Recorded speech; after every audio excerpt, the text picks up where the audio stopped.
మొన్న నేను ఒక వీడియో పెట్టాను కదా, అది చూసి మా సిస్టర్ అడిగింది, అదేంటి గోల్డ్ కాయిన్స్ కొనొద్దు అని అన్నావు, మరి మనీ ఎలా దాచుకోవాలి, ఎందుకు కొనొద్దు అని అడిగావు అని చెప్పావు అనేసి అడిగింది. అయితే నేనేమన్నానంటే, ఇప్పుడు గోల్డ్ కాయిన్స్ కొనాలి అని అంటే దానికి తరుగు మజూరీ సంథింగ్ తీసుకుంటారు, ఎంతో తీసుకుంటారు.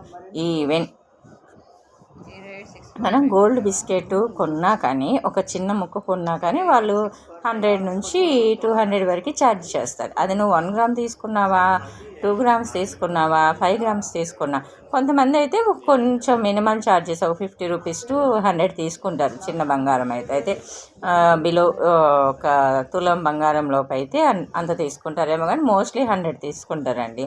సో ఈ 100 లేకపోతే ఆ కాయిన్స్కి వేసే జిఎస్టీ అయ్యో కట్టే కంటే మనం ఒక 3-4 గ్రాముల్లో తీసుకోవాలి అనుకున్నప్పుడు మనం తరుగు మజూరీని బార్గెనింగ్ చేసి అడిగామనుకోండి, మనకి తగ్గిపోయిద్ది. మనం ఎంతవరకు బార్గెనింగ్ చేయగలుగుతాము? మరీ టూ మచ్ అనిపిస్తే ఒక 500 నుంచి 1000 రూపాయల వరకు బార్గెనింగ్ చేస్తే వాళ్ళు 1000 తగ్గించరేమో, కానీ ఇది 3-4 గ్రాములు 1000 రూపాయలు అంటే తగ్గించారు, కానీ ఓ 300-400-500 తగ్గిస్తారు. అదే మనం కాయిన్స్ కొన్నప్పుడు కూడా జిఎస్టీ కట్టేస్తాం కదా, 2 సార్లు జిఎస్టీ కట్టినట్టు అయ్యిద్ది, 2 సార్లు మేకింగ్ ఛార్జెస్ కట్టినట్టు అయ్యిద్ది. సో అందుకని నేనేమన్నా అంటే 4 గ్రాములు 5 గ్రాముల లోపు కొనేటట్టయితే మనం మనీ సేవ్ చేసుకొని కొనుక్కోవడమే బెస్ట్.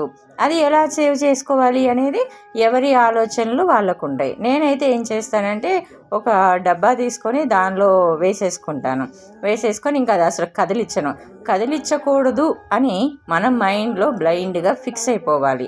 అంతేగాని అరే చిన్న అవసరం వచ్చింది అక్కడ 10,000 పెట్టా, అరే చిన్న అవసరం వచ్చింది ఇక్కడ 10,000 పెట్టా అనేసి మాత్రం అస్సలకి పద్దాక పోయేసి మనం ఎక్కడైతే సేవ్ చేసామో వాటిల్లో చేతులు పెట్టడం అనేది కరెక్ట్ పద్ధతి కాదు.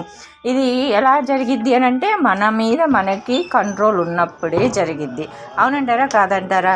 ఇప్పుడు ఎవరో వచ్చేసి మనకి సేవింగ్ చేయరు కదా, లేదు మాకంత రాబడి లేదండి, మేము చిన్నగానే సేవ్ చేయగలమంటే ఆ చిన్నగానే సేవ్ చేసి అలాంటి వాళ్ళు చిన్న బిస్కెట్ ముక్క కొనుక్కోండి. ఎందుకంటే ఎప్పుడుకో కదా మీరు కొనేది.